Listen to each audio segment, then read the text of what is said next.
Hi guys, I'm Darren, and in this video I'm going to show you how to activate ETHOS logging. So I've had a request about how to activate logging, and with ETHOS it's really simple to do, and we can actually tie it in with our throttle cut switch so that we're only actually recording the logs while we're flying. So let's take a look at how to do this. Okay, so to demo this, what I'm going to do is use the same model that has been used for our buddy box example. And if I pop into the mixer, I will show you all I've really done on this is set up a throttle cut. So you can see I've set it to activate when SF is in this position. So right now, the throttle isn't working. If I activate it, the throttle is working fine. So what we want to do is have our logs only recording when we're in this switch position. Now you could have logs recording all the time, so what I'll do is show you how to set that up first. We're going to pop into special functions, and what we're going to do is add a new rule, and we're going to set this to write logs, which is right down the bottom. If you wanted it to record logs all the time, all you need to do is activate or enable this special function.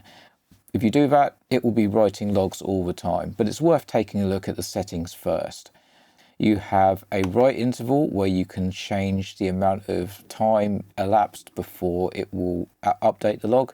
So obviously this impacts the size of the logs, but usually they're quite small text files anyway, so don't worry too much about it. I'm going to leave it on 250 milliseconds. Next up, we get what information is saved to the logs. So by default, it saves all your telemetry anyway. But if you leave these on, it will record this information too. So you've got sticks, pots, and sliders. You've got the switches, and you've got logical switches, so you know when they're active or disabled. So various settings that are set up. If you want it to record all the time, as I mentioned, you just need to enable this. So if you see up the top here, we have an LG with a dot in the middle. If I enable it, you'll see that the dot has turned red, and that is because it's now recording the log file. So if I disable it, the log will now turn that grey again, so it stops recording. Now, if we wanted it to only work when we're armed, what we need to do is set an active condition. So I'm just going to click the switch, put the throttle cut in the enabled position, so when the throttle will work, and that's it, it will return out. So now I can enable this and it's not going to record the log file. Actually it is, because I'm still in the throttle position. If I disable the throttle, you can see that it's now no longer recording. If I enable the throttle, it's recording the log file. So what does it actually record, and how do we get access to it? So if I go into the system, we can go in the file manager, and you can see we now have this logs folder. Now in here, there will be a few logs which are basically the model name, the date, and the time. I don't know if it's on this version of ETHOS, but I know soon that there is going to be a log viewer in ETHOS. It may be 1.5, but let's have a look, see what we can do. No, so unfortunately in this version of ETHOS, we can't actually view the logs on the screen, but that is something that's on the way. I've seen previews of it. So what I'm going to do now is we'll pop to the computer, we'll plug this in with our USB cable, and I'll show you how to get access to the logs. Okay, so the first thing that we need to do is plug in our USB cable, which is on the top for the X18 and the X20, or it's in the bottom for the X-Lite. And what we're going to do is choose ETHOS Suite. On an older version of ETHOS, you may see FreeSky Suite, but whichever, just choose the one that says Suite. What we're going to do now is head over to our computer, and depending on how your Windows is set up, you may get some drives pop up already. So if not, I'm going to show you what to do.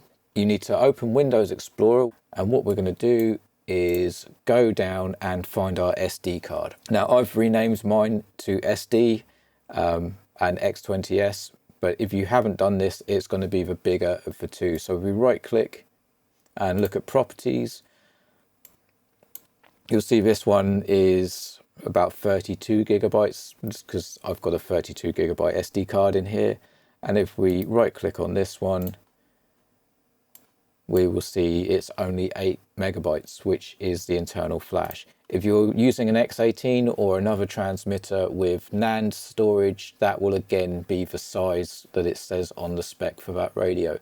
But the best thing to do is when you find out what it is, you can just rename it. So the easiest way is right click, rename, and you can call it, say, X20 SD card or whatever you want to call it. But it makes it easier to identify.